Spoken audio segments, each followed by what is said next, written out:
Šis video yra ypatingai aktualus tau, jeigu tau yra svarbios nepriklausomybės, identiteto, lyderystės ir sėkmės temos. Aš savo patirtimi galiu paliudyti, jog turint stiprų troškimą būti savo likimo kalviu yra neišvengiami disbalansai. Kaip ir visur kitur, moneta turi dvi pusės. Ir mano tikslas yra parodyti, jog traumos, gynybiniai mechanizmai, baimės ir taip toliau nėra atsitiktiniai. Jie gimsta ten, kur slypi didžiausias potencialas. Taigi žmonės, turintys prigimtinį potencialą būti lyderiais ir kurti pionieriškas idėjas, dažniausiai turi tokius disbalansus. Tai dažniausiai tokie žmonės mato gyvenimą kaip kovą. Jie turi troškimą save įrodyti kitiems. Dažnai nesvarbu, kokia kaina kūnui ir psichikai. Jie gali būti impulsyvūs ir kategoriški. Ypatingai santykiuose gali lydėti požiūris aš visada esu teisus. Taip pat sėkmė gali būti vaikomasi išorėje, neparemiant jos vidinėmis vertybėmis. Tai duoda tuštumos jausmą tada, kai tikslas yra pasiekiamas. Taip pat tokius žmonės gali dažnai lydėti identiteto krizės, kai vėlgi pasiekus tikslą yra suprantama, jog viskas buvo daroma iš ego, impulsyvumo, skubotumo, matant tikslą kaip savo vertės įrodymą, o pasiekus tikslą ir aplankius tuštumos jausmui yra suvokiama, jog tai yra iš viso ne apie mane ir aš nežinau, kaip čia atsidūriau. Tai yra keletas disbalansų, kurie pirmi man šauna į galvą, jų yra visa puokštė. Tačiau jeigu šiuose disbalansuose atpažinote dalį savęs, galbūt daugiau, galbūt mažiau, tikrai siūlau pasižiūrėti šį video, nes tai, kas yra žalinga mūsų protui, kūnui ir psichikai, tai yra mūsų vidinis šešėlis gimęs dėl traumų, baimių, aplinkos įsitikinimų, gali konkrečiais būdais būti transformuotas į autentišką potencialą. Mano išvardinti disbalansai rodo, kad gimei tapti lyderiu ir šiame pasaulyje save išreikšti pionieriškai. Būti tas, kuris eina nepramintu keliu. Tačiau, jog tai nebūtų žalinga, kaip ir minėjau, kūnui, protui ir sielai, reikia išmokti transformuoti iš trapaus ego ir pasąmonės kylančius disbalansus į pasitikėjimą savimi ateinantį į sielos, į suvokimą, kas esi ateinantį iš sielos tiesos. Įrankis, kurį naudoju autentiškai savo būdu, yra numerologija. Tai yra įrankis, kuris man padeda pamatyti platų sielos paveikslą nuo praeitų gyvenimų karmos iki šio gyvenimo evoliucijos krypties. Ir aš tai sujungiu su intuityvia informacija tekančia per mane čia ir dabar ir praktiniais patarimais, kadangi pati per gyvenimą patyriau daug gilių transformacijų ir alchemizavau savo giliausias baimės į autentiškumą.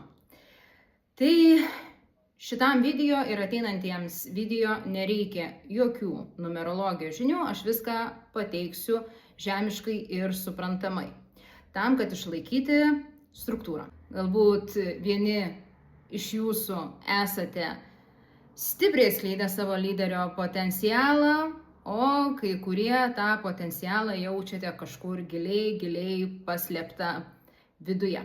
Tai nesvarbu, kaip bebūtų, šis video yra jums ir aš noriu pradėti nuo vieneto numerologijoje, kuris ir simbolizuoja lyderį pionierių. Kodėl? Vienetas yra aš, mano identitetas. Taip pat vienetas yra tas, kuris eina pirmas, nepramintu kitų keliu ir tas, kuris parodo pirmas kelią kitiems. Dėl to tai ir yra vieneto simbolis numerologijoje. Vienetas yra stipriai įkrautas ugnies elemento ir simbolizuoja vyrišką energiją žmoguje, nepaisant nuo jo lyties. Taigi žmonės turintys vienetą savo numerologijoje yra prigimtiniai lyderiai ir jiems yra labai svarbi identiteto tema. Tačiau jeigu žinote, jog savo numerologijoje neturite vieneto, šis video taip pat yra skirtas jums, nes kaip yra su numerologijos analize. Tai reiškia, jeigu mes ir neturime vieneto, mes vis tiek kaip sielos negalėtume išgyventi be identiteto. Tiesiog, kai vienetas yra randamas pagrindinėse pozicijose, tai jau rodo, kad žmogus konkrečiai atėjo būti lyderis ir stipriai įkūnyti šitą energiją, nesvarbu, kaip ta lyderystė pasireikštų, tiesiogiai ar netiesiogiai. Ir aš kalbu apie vakarų numerologiją, kuri yra skaičiuojama iš gimimo datos ir vardo pavardės, konvertuojant kiekvieną skaičių į atitinkamą numerį. Tai tiek apie numerologiją. Aš pati vieneto tarp savo pagrindinių pozicijų neturiu. Aš turiu skaičių 11 kaip savo pagrindinį gyvenimo kelio skaičių. Na, tai 11 yra įkrautas dvigubą vieneto energiją, tačiau turi savo unikalią specifiką. Tai, ką aš noriu padaryti, tai atvirai pasidalinti savo kelionę, savo praeities skausmu, savo baimėmis, disbalansais, limituojančiais įsitikinimais, kurie praeityje man sukėlė daug kančios. Tiek mano protui, tiek mano kūnui, tiek mano sielai. Tai jau trumpai, ką žiūrėjote praeitą video, minėjau ir pasakojau trumpai intro šitą video, jog vaikystėje nuo pat mažens jaučiau ugnį savyje svajoti, ugnį savyje žinoti, jog eisiu nepriklausomu keliu ir pati susikursiu savo kelią, kad nenoriu kartoti to, ką matau aplinkoje, nenoriu laikytis praeities tradicijų ir nenoriu, kad mano aplinka apibūdintų, kas aš esu.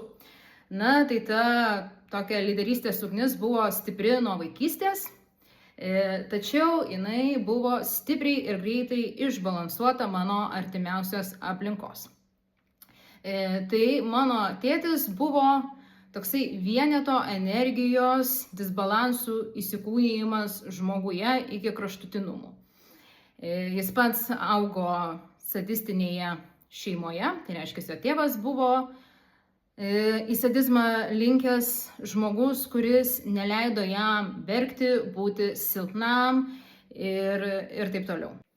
Mano tėtis nepasižymėjo tokio lygio sadizmu, bet kadangi jis nedirbo su savimi, neturėjo tam įrankių, na, tai jis tai persinešė į auklėjimą su manimi. Tai vaikystėje jis man visada sakydavo nepasiduoti, net kai man skaudėdavo ir aš būdavau jautrus vaikas, jis man sakydavo atstovėti savo poziciją, mano ašaros ir silpnumas jį erzindavo, dėl to, kad jo meilės suvokimas buvo, jog aš turiu užaugti stipri, kad atlaikyčiau šitą pasaulį, kad atlaikyčiau šito pasaulio skausmą, neteisybę ir puolimą. Tai reiškia, jis taip rodė meilę jam suvokiamais būdais. Tai reiškia, buvau treniruojama kaip karys nuo pat mažų dienų, tai kad mano jautrumas yra silpnybė ir kad aš turiu kovoti su gyvenimu. Na, tai mano identitetas tapo išgyvenimas. Ir kadangi aplinkoje nebuvo vietos emociniam saugumui, na, tai aš realiai pati save emociškai užauginau ir dar dažnai buvau ramstis suaugusiems žmonėms. nes jie patys buvo kančioje. Ir aš, kaip sakiau, žmonės negali duoti to, ko negali duoti patys savo. Tai aš užaugau kovotoje. Su labai stipriu noru ištrūkti į savo esamos aplinkos, susikurti savo kelią, sėkmingą kelią, neleisti aplinkai manęs apibūdinti. Na ir taip, sutrumpinant istoriją, apie tai papasakosiu kitose video, kada daugiau liesime savivertę ir santykius su kitais.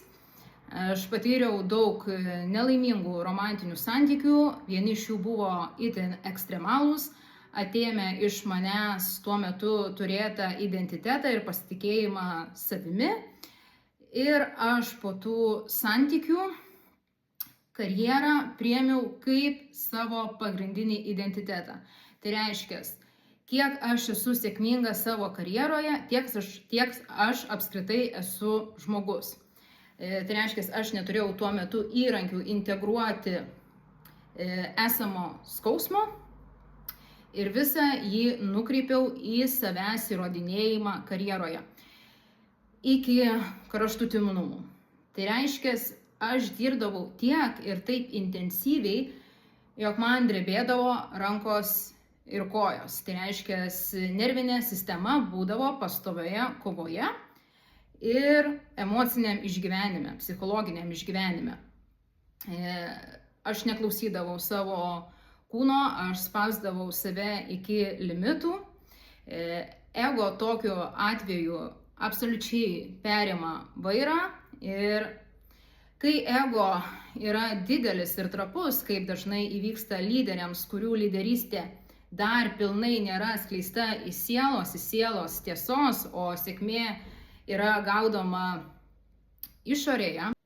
Ir kai ego yra perėmęs vairą, kaip atrodo santykiai, nors ir viduje turi didžiulį norą mylėti, turi stiprią empatiją, norą susijungti, norą būti mylimam. Ego eina į gynybą santykiuose, vis tiek norisi būti visada teisiam, nes nebūti teisiam lygų neišgyvenimui psichikoje. Jautiesi santykiuose vienišas, tai vienas skaičius prisiminkime. Jautiesi vienišas, nes apskritai dar nesuvoki, kad vienetas yra ne tik apie identitetą, bet apie tai, kad viskas yra viena. Tai reiškia, kuo didesnis ego, tuo tu esi didesniai iliuzijoje, kad tu esi kažkoks atskiras. Ir tu su tuo kardu ir skydu stovi daugelyje savo santykių. Bijai būti skaudintas, bijai būti pažemintas, bijai būti nesuprastas, impulsyviai reaguoji į situacijas, šoki į gynybą nepagalvojęs, iš emocijos, absoliučiai bijai parodyti pažeidžiamumą ir apskritai, kad esi žmogus, kuris jaučia ir turi silpnybes, viską gali pasidaryti vienas. Ir tai, sakau, visi šitie dalykai, visi šitie disbalansai, jie tarnauja iki tam tikro momento. Ir jie savaime nėra blogi, juos tiesiog reikia atbalansuoti į sielos harmoniją. Taip pat disbalansai visą laiką turi kitą polių. Visą laiką viskas vyksta dualistiškai. Tai dabar papasakosiu apie visos šitos situacijos ironiją. Kaip sakiau, mano tėvas buvo man anti-idealas. Tai reiškia, aš turėjau troškimą susikurti absoliučiai kitokį gyvenimą. Bet ką aš padariau? Aš iš tos pačios energijos kaip ir jis, iš to noro įrodyti save, kad aš galiu būti sėkminga su tam tikrais pavadinimais karjeros, su tam tikrais finansais, su tam tikrais gebėjimais ir projektais, aš vis tiek praradau save. Nes įrodinėjimo energija, kuri kyla ir iš jos jaučiate tokį skubotumą, tokį ugnies karštį, bet jis nėra geras, malonus, įkvepiantis ir atpalaiduojantis, jis kaip tik toksai yra, aš įrodysiu, aš parodysiu žūtbūt, per negaliu. Tai kai šauni taip kaip raketa, tu nematai kitų galimybių ir atsiveriančių durų, tu tiesiog nebereflektuoji savęs, kaip tu jautiesi procese. Galbūt procese jau galėtum suprasti, kad išlėkiai kaip raketa visiškai ne į tą kryptį, ko nori būti. Bet ne, tu gaudai titulus, finansus, galbūt kažkokius socialinius kontaktus, sėkmės įvaizdžio kaukės ir tai laikai sėkme. Ir rutuliojasi ir atsitinka kažkoks įvykis, ar tai sveikatos problemos, ar dar kažkas, kada tave sustabdo ir tu suvoki, aš vis nesuprantu, kaip čia atsiradau. Aš nuo to viduje nekaifuoju ir aš tame nematau prasmės. Tai aš iš to įrodinėjimo energijos praradau save, kaip ir prarado save mano tėtis. Žinoma, aš turėjau kitas galimybės ir apskritai mes esame, kas mano kartai priklausom, kita karta, tai kitos galimybės save suvokti, edukuoti, kitos karjeros galimybės, greitesnės karjeros galimybės, bet aš vis tiek baigiau ten pat. Tai reiškia, tėčio ideologija vis tiek buvo mano pirminis variklis. Ir kokia, pavyzdžiui, yra kita pusė lyderių. Kiti disbalansai, bet jie yra apie tą patį, juos abu reikia grąžinti į centrą. Tai reiškia, tie žmonės, kuriems vaikystėje prikiša jų vidinį stuburą visokiausių slankstelių, kuriems jie paklūsta. Nes galbūt nėra stipraus savęs suvokimo arba jie nori save įrodyti tiems, pavyzdžiui, tėvams. Nori įrodyti tėvams, kad jie gali atitikti tėvų jiems kraunamas svajones. Na, tai jie prisikiša slankstelių, kas jie turi būti karjeroje, kas jie turi būti santykiuose, kada kokie tikslai turi būti pasiekti, yra stipriai veikiami aplinkos. Na ir tada tas įrodymas, toks tai, kuris pirmiausiai atrodo, aš noriu patenkinti kitų uždėtus standartus, ką aš turiu būti, nuveda ten pat. Vėl į kitą pusę nuo savo autentiškumo, kada vėlgi žmogus patiria identiteto krizę ir suvokia, gerai, aš pasiekiau tą tikslą, bet čia išvis ne aš. Ir tai, pavyzdžiui, žmonėm būna po daugybės metų studijavimo, kada jie supranta, kad studijavo šitą dalyką tik tai dėl to, kad tai buvo garbė jų tėvui arba mamai. Ir kad jie greitai iššoko į santuoką, nes jiems buvo pasakyta, kad santuoka turi įvykti, kai esi tokių metų. Ir jiems buvo parodyti, kokie standartai turi būti šeimoje ir jie neklausė savo širdies. Ir gaudė tas sėkmės vėlgi kaukės, kas jie turėtų būti, kad būtų sėkmingi savo aplinkai, kol prarado visiškai savęs identitetą. Tai dažnai būna žmonės, kurie turi tiek kaukių, kad jie grįžę namo jau nebežino, kas jie yra. Ir net šitoje vietoje yra karminė skola, 19. Labai stipriai per tai pasireiškinti, bet apie tai plačiau galbūt kitą kartą. Dabar grįžtant prie mano istorijos, kada man įvyko pirmasis didelis identiteto sukrėtimas, įvyko identiteto krizė, buvo tada, kada aš jau pradėjau eidinėti į dvasingumą ir dalykai, kurie man vyko intensyviai ir greitai, man vėrėsi viskas labai intensyviai ir greitai, keitėsi mano vertybės, keitėsi mano perspektyvos ir suvokimas, bet aš vis dar dirbau darbe, karjeroje, kuri buvo sukurta grinai iš ego drivo. Ir kaip sakau, su to viskas yra ok, nes mano tuometinė versija taip suprato mano pasirinkimus, mano sėkmę, mano vertybės ir tai buvo būtinoji stotelė mano sielos kelionėje. Bet realiai kaip yra su vienetu. Tai reiškia, vienetas yra pradžia, identitetas. Tai naujas identitetas niekada neatsiranda be pabaigų, tai neįmanoma. Vienetas ir devynetas visada yra šalia. Devynetas simbolizuoja pabaigą. Tai reiškia, identiteto krizė yra skausminga, yra didelis savęs gedulas. Ir man buvo tiesiog momentas, kada sėdėjau susirinkime ir aš taip atsitraukiau nuo visko, kas vyksta ir suvokiau, kad aš tikrai nesuprantu, ką čia veikiu. Mano visas kūnas priešinasi šitam darbui. Mano protas neberanda tame jokio įdomumo ir prasmės. Aš kalbu kažkokius žodžius iš autopiloto, kurie skamba protingai, bet tame nėra jokio džiaugsmo ir jokio buvimo dabartinėme momente. Na, tai yra jau toksai kaip robotizmas ir autopilotas. Ir jau iki to buvo tam tikras periodas, kada ėmiau stipriau suvokti, kad galbūt laikas mesti šitą karjerą ir padėti tašką ir šokti į nežinomybę. Bet protas, žinoma, pasakė, kaip tu gali prarasti tokias geras galimybės. Palauk kokius 5 metus, sutaupysi daugiau pinigų, didesnę saugumo pagalbę, praeisi daugiau suteikiamos karjeros čia, daugiau karjeros pavadinimų, galimybių, viską išnaudosi. Na ir per tą laiką ramiai susivoksi, kaip save įprasminti. O aš jau tuo metu žinojau, kaip save įprasminti, bet mano protas vis dar tai atmetinėjo kaip nerealią idėją, nes mano visas identitetas, kaip sakiau, buvo paremtas darbu, mano tuometinėje specifikoje. Tai buvo praktiškai viskas, kas aš esu. Visa sėkmė, kas aš esu kaip žmogus. Tai buvo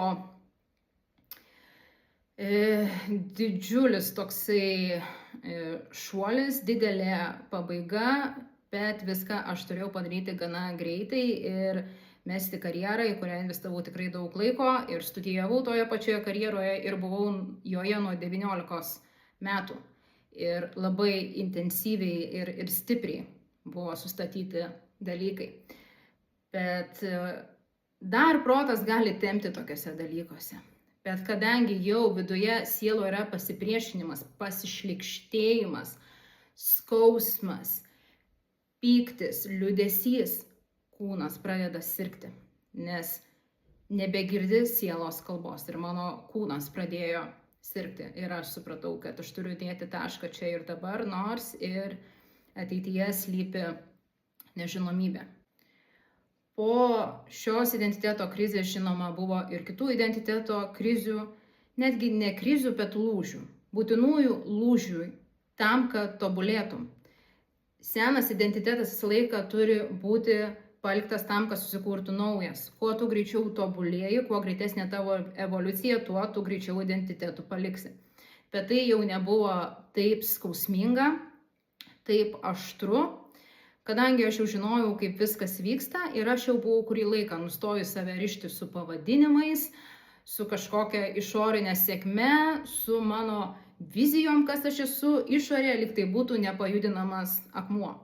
Taigi, kaip aš apskritai pradėjau transformuoti tuos disbalansus, tai pirmas momentas buvo nustoti save įrodyti kitiems. Tiek mažuose žingsniuose, tiek dideliuose. Aš pagaudavau tą momentą ir visgi, kai ir dabar iškyla, galbūt tikrai rečiau, bet vis tiek tų momentų, kur norisi mestis ir įrodyti save, kad aš galiu, va dabar jūs pamatysite, aš save sustabdau. Nes tas įrodinėjimas, kylantis iš pasąmoninės tamsos, iš ego trapumo, visą laiką nukreipia nuo autentiškos linijos į disbalansą. Niekada nebūna tiesiog kitaip. Galima save įrodinėti tam tikrais mažais žingsniais per meilę, švelnumą, harmoniją ar dar kažką, kas sukelia šiltą jausmą, bet ne per tą savęs prievartavimą. Tai aš pagaudavau save, kada aš noriu save įrodyti ir sustabdydavau. Ir pasirinkdavau kitaip, išlikti savo tiesoje. Nes tiesa ta, jūs absoliučiai niekam nieko nesate skolingi šitų atveju ir niekam nieko neturite įrodyti. Nei savo gimdytojam, nei visuomeniai, nei dar kažkam. Ką jūs turite padaryti, tai šviesti savo ryškiausią, autentišką šviesą ir nustoti save mažinti. Tai čia yra vienintelis momentas, nes kai žmonės pradeda šviesti autentišką šviesą, tai yra du dalykai. Arba jie kitus žmonės įkvepia irgi šviesti tavo autentišką šviesą, arba kitus žmonės sutrigerina.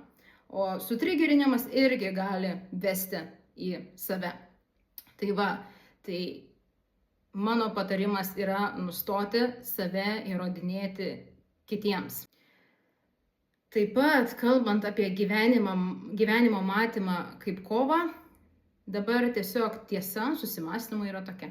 Jeigu gyvenimą matote kaip kovą, kur reikia įsitraukti metaforinį kardą ir skydą ir kovoti, tai jūsų gyvenimas visas bus kova su vėjo malūnais, nes jūsų tiesiog vidus manifestuos išorę. Manifestacija vyksta 24 valandas per parą ir dar didžioji dalis jos iš pasąmonės. Tai va, jeigu nedirbate su pasąmonė, galite ką tik tai norite manifestuoti sąmoningai, bet gausis kitaip vien dėl neintegruotos pasąmonės. Tai tas pats yra, jeigu gyvenimą matote kaip kovą, kur pastoviai turite įrodyti save, apginti save, būti teisiausiais, būti geriausiais, netgi pereinate į tą tokį tironišką vaidmenį, tai visada jums pastoviai ir manifestuoja dar daugiau šitų iššūkių.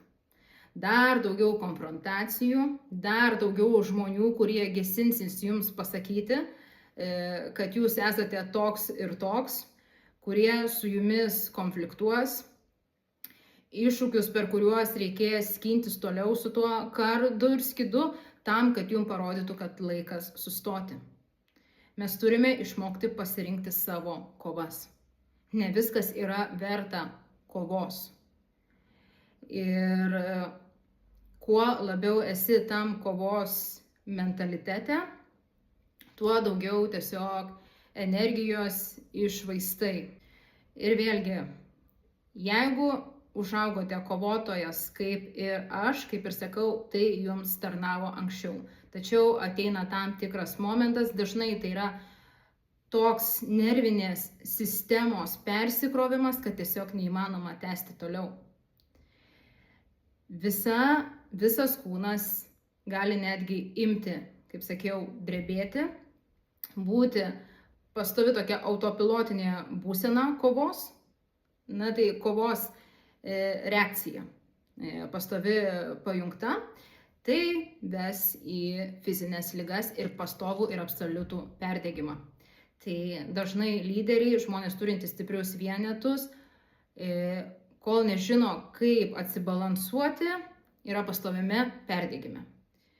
Tai va, tiesiog mentališkai pirmiausia reikia suvokti, kad jeigu matote gyvenimą kaip kovą, tai jums kova visada ir manifestuosis. Ir su kuo jūs kovojate, kai viskas yra viena. Tai viskas nėra prieš jūs ir jūs nesate kažkoks atskiras individas. Viskas yra visuma, kuri pastoviai jums reflektuoja. Jūs pačius. Ir tada turbūt skausmingiausia dalis, kurią jau trumpai minėjau, nesvarbu, kuriam įsibalansavime esate, ar tame, kur save įrodinėjote ir sakėte savo, aš negyvensiu kaip mano aplinka, aš nedarysiu tai, ką jie man sako, ar kaip tik perėmėte galbūt savo tėvų svajonės, tai, kas visuomenėje jums atrodė sėkminga. Vis tiek jūsų vidinėme stubure, taip įsivaizduokite slankstelius, yra pilna prikištas slankstelių, kurie nesate jūs, nėra jūsų dalis. Ir tuos slankstelius reikia išvalyti. Reikia pradėti kelti klausimą. Ir žmonės dažnai bijo tiesos šitoje vietoje, nes tiesa dažnai reikš pabaigą. Bet jeigu nebus pabaigų, tai tiesiog bus tada pragaištas jūsų gyvenimo laikas, kai jį galėtume paskirti tam, ką iš tikrųjų norite daryti ir tam, kas jūs iš tikrųjų esate ir nustotumėte tam priešintis. Tai tiesiog reikia klausti, ar šita karjera, kurioje aš esu, tikrai yra man. Kartais žmonėms net pasigirsta tėvo arba motinos balsas. net ne jų. Ar tai, kaip aš matau santykius ir juose elgiuosi, esu aš. Ar mano partneris yra tai, ko aš noriu. Ir labai daug momentų, kada reikia įsivalyti vidinį stuburą ir susistatyti vertybes. Ir ką aš noriu pasakyti, vienetas yra pradžia. Ir susistatyti to vidinio stuburo vien iš vieneto, kas yra aš, neįmanoma. Dar nesu mačius žmogaus, kuris pagrindinėse pozicijose turėtų vienetą, galbūt tokių ir yra, bet nepagrindinių pozicijų dar yra, bene turbūt 15, iš viso daugiau negu 20, aš bent jau skaičiuoju. Tai tikrai kažkur bus ir kiti skaičiai, kiti simboliai, kiti archetipai, kurie padeda atsireflektuoti save. Tai tą ir padarysime kitose video. Sekančiame papasakosiu apie skaičių 2, kuris yra simbolis vidinės moteriškos energijos, kurią turime kiekvienas. Emocijų, intuicijos, empatijos. Ir tiesa yra tokia, kad jeigu nesigaudome savo jausmuose, bėgame nuo nepatogių jausmų, jų neintegruojame ir neišgyvename, neleidžiame savo erdvės pajausti, tai tuomet negalime ir turėti krypties. Tai reiškia, šita vieneto lyderio energija negali turėti krypties. Nes kas iš to, jeigu šauni iš ego drivo, bet nesijauti tame iš tikrųjų gerai, nesijauti tame savo tiesoje, tai tiesiog pragaiši laiką ir energiją, ir tikėtina sveikatą visą pusę. Pavyzdžiui, žmonės būna dažnai pakeičia karjeras, nes jaučia, kad jau atėjo identiteto krizė, kažką reikia keisti. Tai pakeičia į geresnį pavadinimą ir geresnius finansus, bet neatsigręžia į savo vidinį pasaulį, susivokti, kas man iš tikrųjų patinka, kas mane veda, kas man yra sielos meilė, harmonija ir tiesa.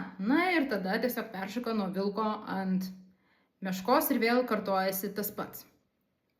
Tai va, emocijų suvokimas, emocinio pasaulio suvokimas, gebėjimas duoti savo erdvės ir poilsio yra ypatingai svarbus. Tai va, tai tiesiog reikia pereiti per daugiau archetipų, geriausiai žinoma pereiti per savo asmeninius stipriausiai pasireiškiančius, ką darau konsultacijose, bet ir per pačius video vis tiek papasakosiu, kaip atsirinkti tuos savo vidinius autentiškus slankstelius, juos prikelti atgal į gyvybę ir išvalyti tai, kas buvo jums pridėta aplinkos, jūsų ribotų įsitikinimų, baimių, kompleksų ir taip toliau. Tai va, papasakojau, kaip atbalansavau savo energiją įrodyti tą ugnį į draivą, kuris kyla iš mano sielos. Ir kaip įsivaliau vidinius neautentiškus man slankstelius, tiesiog keldama klausimus ir save reflektuodama ir nebijodama pažiūrėti į tiesą. Ir suvokdama, jog kiekviena stotelė iš tikrųjų buvo reikalinga tam, kad būčiau savimi čia ir dabar. Tai trečias dalykas, disbalansas, tai įvaizdžio kaukės. Kai gyveni iš ego, yra labai svarbus įvaizdis, atrodyti kitiems sėkmingam, visuomenės nariui, vertam pagarbos, gyvenančiam gyvenimą teisingai, nepriklausomam ir taip toliau. Ką daro įvaizdžio kaukės? Įvaizdžio kaukės sumažina tavo autentiškumą ir netgi tada, kai žmonės susideda įvaizdžio kaukę, kurioje yra pasipūtę ir arogantiški, ir gynybiniai pozicijoje, ir viską žinantis, jie vis tiek save taip sumažina. Jie paslepia savo kitas dalis, kurios yra be galo, pavyzdžiui, gali būti didelės stiprybės, galbūt jie slepia savo pažeidžiamumą, kas yra labai reikalinga lyderystėje. Nes lyderystėje negali būti vienas, turi bendrauti su kitais ir keistis energijomis. Galbūt jie paslepia savo džiaugsmingumą ir lengvumą, kad būtų žmonėms lengviau priimami ir suvirškinami vietoj to, kad ateitų su kardu ir tironiškai žmonėms bandytų įrodyti savo tiesas. Ir lygiai taip pat žmonės, kurie, ypatingai tie, kurie buvo prikimšti slankstelių iš aplinkos, kas jie turėtų konkrečiai būti, jie užsideda įvaizdžio kaukės gerų mergaičių ir gerų berniukų, kurie yra visiems idealūs. Na, jie tiesiog susigalvoja kaukės, šitoje aplinkoje šitas būtų idealų draugų tarpe, mano darbe šitas ir taip toliau, ir save susimažina, nes mano, kad sėkmingų žmogumi yra būti patogiam. Tai reiškia, tada būsi priimtas bandos ir neįstumtas. Bet taip jie vėlgi paslepia savo autentiškumą. O mūsų autentiškumas yra didžiausia šviesa ir didžiausia sėkmė. Aš bent jau taip manau. Tai va, tai kad siekiate įvaizdžio kaukių, vėlgi nėra blogai. Tai rodo, kad jums svarbi pozicija visuomenėje.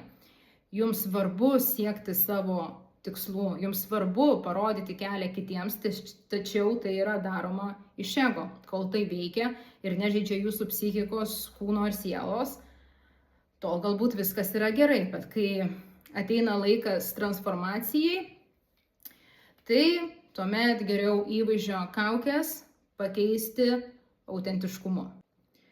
Jaučiu, kad šiame video papasakojau viską, ką norėjau.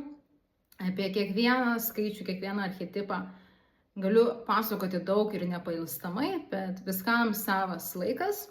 Tikiuosi, šis video taps pagrindu, galbūt ateities darbui, įsiplėtimui, kitų disbalansų, kitų būdų grįžti į save. Pateikiau kelis patarimus, kurie mačiau ir praktikoje yra naudingi dideliai grupiai žmonių, tai yra lyderių. Tačiau jeigu norisi specifiškai apie save, specifiškai spręsti galbūt dabar iškilusią probleminę situaciją, galbūt vidinio pasaulio situaciją, vidinio pasaulio disharmoniją arba tiesiog patys vykdote vidinio šešėlio integravimą, nereikalingą pagalbą ir suvokimas tarp savo šviesos ir tamsos. Na, tai tada kviečiu susitikti konsultacijų programoje ir siunčiu meilės jums, meilės jūsų vidiniai tamsai, nes pakartosiu dar kartą, jūsų vidiniai tamsai. Tamsai tai yra jūsų savybėm, kurios buvo atstumtos, kadangi nepritapo jūsų aplinkoje, kurios kitiems žmonėms buvo gėdingos, nepriimtinos, netokios, tai šitom jūsų dalim yra ypatingai reikalinga meilė ir atjauta. Tai siunčiu jums ir jūsų vidiniui šešėliui meilės ir iki kito karto.